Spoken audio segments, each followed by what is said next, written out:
Morning everyone. I am very, very tired today and I thought I would make this video whilst it's still fresh, although I doubt I'll be posting it for a few days.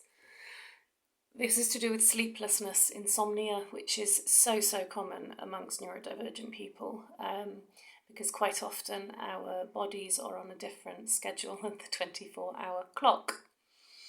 So there is that. And differences with the 24-hour clock isn't just confined to neurodivergent people. It's partly what is the cause of night owls and early birds. So if you are operating on a clock that's longer than the standard 24-hour day that we work on, you're likely to go to bed later and later every evening until you're so tired that it resets and you have an early night, because your body is trying to extend the day length. I forgot to put my jumper on, I'm bleeding freezing in here. Obviously if you're shorter than the 24-hour clock, if your natural rhythm is shorter, then you're likely to be an early bird, waking up earlier and earlier. Although there are other reasons for being a night owl or an early bird, which is to do with the levels of certain hormones in your body, one of them being melatonin. Now, melatonin is very frequently used to treat jet lag and sleeplessness, particularly in people with ADHD. And we have a small person who, neither of our kids sleep until sort of 10:30 at night unless they have melatonin. But one of our small people really struggles despite melatonin. And for many neurodivergent people, it is more than this, where it's overstimulation that can also cause sleeplessness. And so, one thing, and not just in our small person, but in ourselves, in our friends, in people that I've grown up with, I see the same pattern where a lovely, crazy weekend of socialising means you're basically screwed for the next week. You don't sleep properly, you have no energy. Now, the problem is that when work is adapted or school is adapted just enough so that we can cope at school, but then we can't actually do anything with our evenings or weekends, that isn't enough, because it's not meant to be able to just help us cope with school. It's meant to be able to help us live our lives. And so I've had some words with the school. That sounds in a threatening way. I don't mean it at all. My brain isn't working very well today. I had a chat with one of the teachers and said, I realise that it's a great idea for my child to be able to gauge when they need a break from the classroom. But I actually think that is very difficult when you have ADHD, because you don't want to miss out. And so then there's the fear of missing out kicks in. There's also not necessarily being aware that you need a break until you come home and then crash. And so I've asked for kind of mandatory mid-morning breaks to be put in. There is a break at lunchtime where they get to sit on their own. And I was thinking about, so when I talk about sleeplessness, I mean someone literally not sleeping all night, or not being able to sleep till 3:30 or 4 in the morning, which is what happened last night. And, it takes a lot of trial and error. The doctors try to throw drugs at it, and when their range of meds don't work, they're like, well, this is just one of those things, and that's it. There's no more support offered. And we have just been told that when you use melatonin for a long time, your body gets kind of used to it, and you have to take a week or two break from it in order to reset and use it again. And I'm like, okay, so you're saying we need a week or two of zero sleep in the family as a whole in order for this to start working again? Why did no one tell us this sooner? We could have done it over our very long 11-week summer holiday rather than bang in the middle of the school term. So I'm irritated by that, and I'm irritated by this idea that many medical professionals say, oh, well, sleep problems are just one of those things, and that's it. There's no extra advice. So I wanted to have a think about some of the things that have worked in our family and with people I know that have helped with sleeplessness. Now, there's the standard ones, which are melatonin, having a nice routine before you go to bed, not having screens too late. And interestingly, not all of these actually work for certain brain types. So for one of our kids, playing a little computer game on the tablet with me for half an hour before bedtime actually makes them fall asleep. And this can be true for many children, particularly with ADHD, but sometimes with autism or other forms of neurodivergence. where actually screen use can help you fall asleep. And I do know for myself, when I was younger, I used to do it with a book. These days I'm too tired to read in the evening, so I watch a TV show until my eyelids are so heavy that I just put it down on the floor next to me, like I used to do old school style with a book, and I fall asleep. So I think we need to use our own judgment when it comes to ourselves and our children and people in our lives, to not necessarily follow these rules blindly, but to question them, to see what works, and it will be trial and error. So screen use can help before bed. Might not, but it might. Worth trying. Weighted blankets, warm milk. We often make the kids have, so the kids have screen breaks, they have screens in the afternoon when they come home from school as an immediate kind of decompression thing. And then after a few hours, yes, a few hours, because that's how long is needed for decompression time, we say, okay, time to come off screens. It's time to have some screen-free time.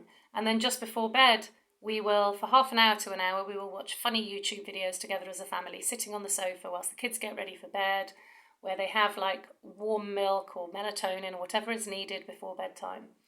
And that helps to calm the nervous system, to make it more likely to want to go to sleep, to be able to go to sleep. But there are other things that can help. So I'm sure that most people watching this will have had periods of insomnia where they're lying awake at night getting more and more stressed about not being able to go to sleep, and counting down the hours until they're going to have to get up in the morning. And we know that doesn't help. There are also, interestingly, and I can't remember where I read this from, where I read this article, but there was an article about sleep patterns and how they've changed with industrialisation and the onset of electricity, where you can be up later in the evening than previously. Or where you have to be out at work all day and you get home later. And interestingly, throughout history, there have been many cases noted where people would actually sleep in 2 shifts. So they'd go to sleep quite early, have maybe a 4-hour shift or a 3-hour shift, and then get up in the middle of the night and say some prayers if they were religious, read a book, sit by the fire, have a cup of tea, maybe even meet with neighbours who are also awake and have a little get-together for an hour or so in the middle of the night, and then go back to bed for the second shift. And so when we think about this idea that everyone has to sleep 8 hours and you have to go to bed by a certain time and you have to be up by a certain time, it's just nonsense. It doesn't work for everyone. And so, particularly with our son, I've been saying, look, because I suddenly remembered that, like, against my parents' wishes, instead of going to bed at a ridiculously early time, I would pick up a book and I would read. And when I heard them coming up the stairs, I'd turn the light out, pretend I was asleep, wait for them to go to bed, turn the light on and keep reading. And this was in my early teens and possibly earlier. And I would read until 2 in the morning. And yes, I was tired in the morning, but I was also calm and I could get up in the morning and I could function in the morning. Now, ideally, I would have had a later school start, so I could have slept longer, but that was what my brain needed. And so I've started, saying to our child, you can read before bed. Sometimes this goes on till 11 and then they're fine to go to sleep. Sometimes, like last night, doesn't work. And, I think about the other things that we can do overnight that are considered unhealthy, but actually, why are they unhealthy? Like, if you're hungry, go and get a little snack, get a cup of tea, get something to drink, sit and read a book in the living room, enjoy the magical space of the middle of the night on your own in an empty house whilst everyone else is sleeping. Grasp that peace and pull it into your heart, so that your body feels that peace and you can calm and you can sleep. Other things that I have spotted have been kind of proper dancing, like listening to music with headphones so that people aren't disturbed, but dancing around the living room, almost shaking something out of the body. Like a tension or... Yeah, it feels like my perception was it was some kind of tension being shook out. Unwanted chemicals being released, like with adrenaline when you've got too much and just need to get it out, that kind of thing. And then also, and this is true for, again, many people with ADHD, I don't know about autism actually, because it hasn't actually come up in any of my conversations. But this idea that if things are too silent, that you can hear the silence and it's very distracting and very disturbing, because silence isn't an absence of noise. It's a very particular kind of noise, and it can be different depending on where you are. And sometimes silence is as overstimulating as noise. And so then when you finally feel like your body is calmer, and I used to use a Shakti mat actually, I just remembered I have a Shakti mat, so it's like a modern day bed of nails, and I used to take my socks off if I had any socks on. If I was in bed, I'd just climb straight out of bed and stand on this Shakti mat, and the spiky feeling under my feet somehow calmed my nervous system.